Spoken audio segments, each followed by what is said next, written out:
तो दोस्तों स्वागत है आप सबका हमारे यूट्यूब चैनल में। तो दोस्तों आज हम लोग पढ़ेंगे प्रोटेक्टेड एरियाज़ का सबसे पहला जो क्या था नेशनल पार्क के बारे में। ठीक है, तो टॉपिक डालते हैं।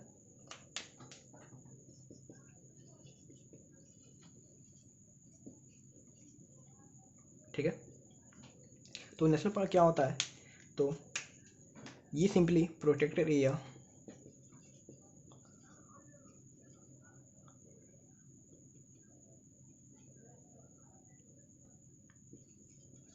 Area for wild life,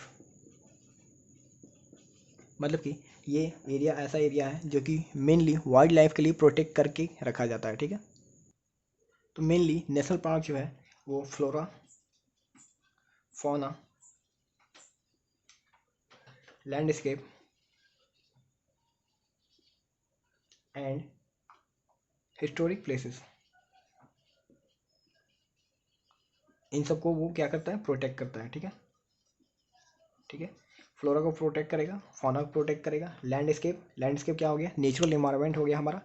landscape is our natural environment and historic places, जो कि जैसे प्लेसेस जो कि हिस्टोरिकल है। ठीक है, तो उन सबको प्रोटेक्ट कौन करता है, हमारा नेशनल पार्क। ठीक है, तो नेशनल पार्क एक है क्या, कोई आदमी तो नहीं है जो प्रोटेक्ट करेगा।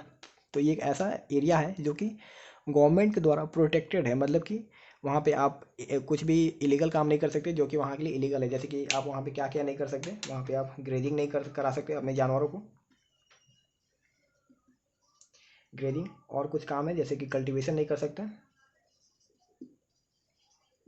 कल्टीवेशन मतलब आप वहाँ पे खेती नहीं कर सकते। ठीक है, और आप वहाँ पे फॉरेस्ट्री नहीं कर सकते, यानी जैसे पेड़ काटना ये सब आप वहाँ पे नहीं कर सकते। वहाँ पे आप पेड़ लगा भी नहीं सकते, अपना पेड़ नहीं लगा सकते खुद का। ठीक है, यानी सिंपल में कहा जाए तो वहाँ पे किसी की नहीं चलेगी, मतलब कि वो किसी की प्राइवेट शिप नहीं चलेगी। ठीक है, वो सरकारी है, यानी गवर्नमेंट के हैंडल में है, तो किसी की प्राइवेट शिप नहीं चलेगी। आप चाहेंगे वहाँ पे जाके घूमें फिरें, या फिर आप जाके वहाँ पे पेड़ काटने लगें, घास घास काटने लगें। ठीक है, तो ये सब नहीं होगी। ठीक है, तो नेक्स्ट है वाइल्ड लाइफ सेंचुरी।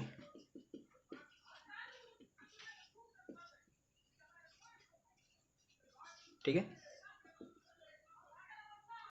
तो वाइल्ड लाइफ सेंचुरी ऐसे एरिया होते हैं जहाँ पे केवल केवल एनिमल्स की प्रिजर्वेशन, मतलब कि एनिमल्स का प्रोटेक्शन होता है। ठीक है, animals that are reserve for the protection of animals only, यानी ऐसे एरिया जो कि केवल और केवल एनिमल्स के प्रोटेक्शन के लिए बने हों। ठीक है, तो दोस्तों क्योंकि वाइल्ड लाइफ सेंचुरी में केवल और केवल एनिमल्स की प्रिजर्वेशन होती है, यानी एनिमल का प्रोटेक्शन होता है, तो वहाँ पे आप कुछ एक्टिविटीज़ कर सकते हैं। जैसे आप टिम्बर को कट सकते हैं, टिम्बर को काट सकते हैं, हार्वेस्टिंग ऑफ टिम्बर।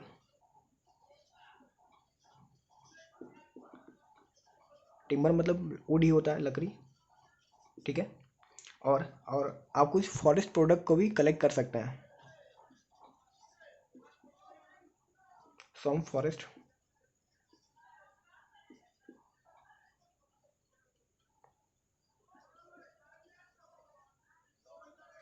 लेकिन यही चीज़ जो कि हमने पिछले वाले में देखा, नेशनल पार्क में देखा, तो उसमें ये चीज़ अलाउ नहीं थी, वहाँ पे आप कुछ नहीं कर सकते थे। ठीक है, लेकिन क्योंकि ये बस एनिमल्स के लिए प्रिजर्व होता है, इसलिए यहाँ पे आप पेड़ों को कुछ नुकसान पहुँचा सकते हैं, यानी पेड़ों को काट सकते हैं। ठीक है, टिम्बर के लिए।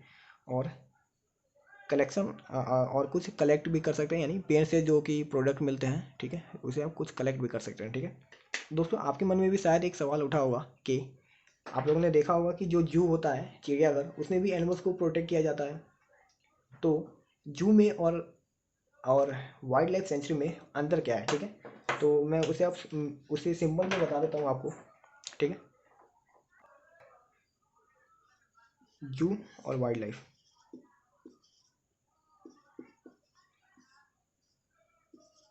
दोस्तों एक बहुत ही सिंपल सा फर्क है दोनों में, कि जो जू होता है उसमें हम आर्टिफिशियल हैबिटेट देता है। ठीक है,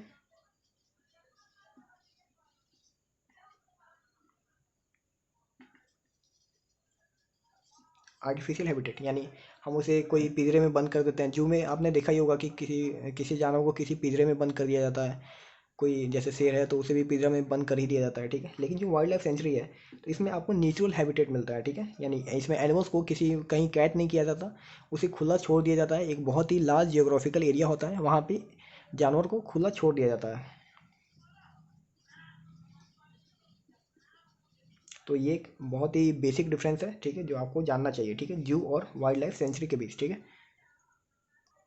तो नेक्स्ट है बायोस्फीयर रिजर्व।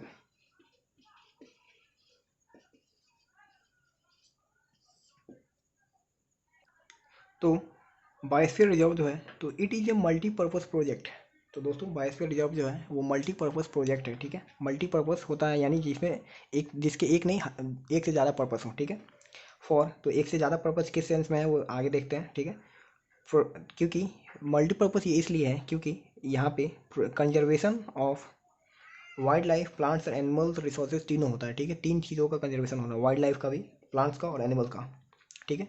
तो ये चीज़ हमें पीछे जो भी हमने देखे थे प्रोटेक्टेड एरिया उसमें नहीं थे, ठीक है। हमने देखा था जो नेचुरल पार्क था उसमें हमें फ्लोरा फाउना को मिला प्रोटेक्शन, ठीक है। जो वाइल्ड लाइफ था उसमें हमें बस एनिमल्स को मिला, लेकिन जो बायोस्फीयर रिजर्व है उसमें हमें सभी चीज़ों का प्रोटेक्शन मिलता है, ठीक है। तो क्या क्या चीज़ का, वाइल्ड लाइफ का, प्लांट और एनिमल का, ठीक है। It is a multipurpose project protected land. It is a multi-purpose protected land for conservation of wildlife, plants and animal resources, ठीक है। जैसे हम एग्जांपल के तौर पे देख सकते हैं जो पचमारी बायोस्फीयर रिजर्व है, पचमारी बायोस्फीयर रिजर्व है, तो उसमें एक नेशनल पार्क है और 2 वाइल्ड लाइफ सेंचुरी है।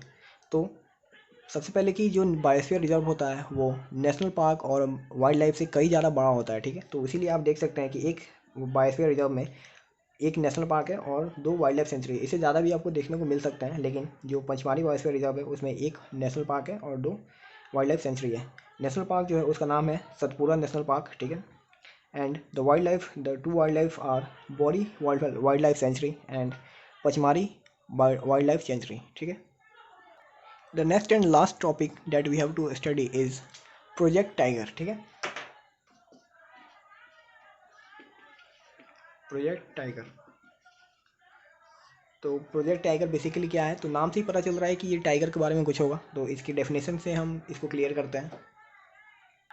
तो प्रोजेक्ट टाइगर जो है वो इंडियन गवर्नमेंट के द्वारा लॉन्च किया गया था 1973 में। और क्यों लॉन्च किया गया था, to protect the tigers in the country, ठीक है। यानी देश में, कंट्री में टाइगर्स की पॉपुलेशन को मतलब कि प्रोटेक्ट करने के लिए, क्योंकि टाइगर्स को प्रोटेक्ट करने के लिए, क्योंकि टाइगर्स जो थे उस समय बहुत ही तेज़ी से कम हो रहे थे, यानी उनकी संख्या बहुत ही तेज़ी से कम हो रही थी। जैसे अब एग्जांपल के तौर पे देखें तो 1948 में उनकी संख्या लगभग 20,000 थी, ठीक है। और वहीं पे अगर आप 1989 की बात करें तो वो गिर के 4,000 हो गई। यहाँ पे आप देख सकते हैं कितना ज़्यादा डिफरेंस है, ठीक है। लगभग क्या 16,000 का डिफरेंस है, 16,000 इतने कम सालों में कम हो गया, ठीक है। और वहीं पे अगर हम 2000 की बात करें, यानी सन, यहाँ पे ये ईयर है, यानी ईयर 2000 में अगर हम बात करें तो इसकी संख्या 1233 हो गई, यानी 1233 हो गई, ठीक है। तो इस चीज़ को देखते हुए हमारे गवर्नमेंट ने 1973 में एक प्रोजेक्ट निकाला जिसका नाम था प्रोजेक्ट टाइगर, जिसका मेन मोटिव था टाइगर्स को प्रोटेक्ट करना, ठीक है।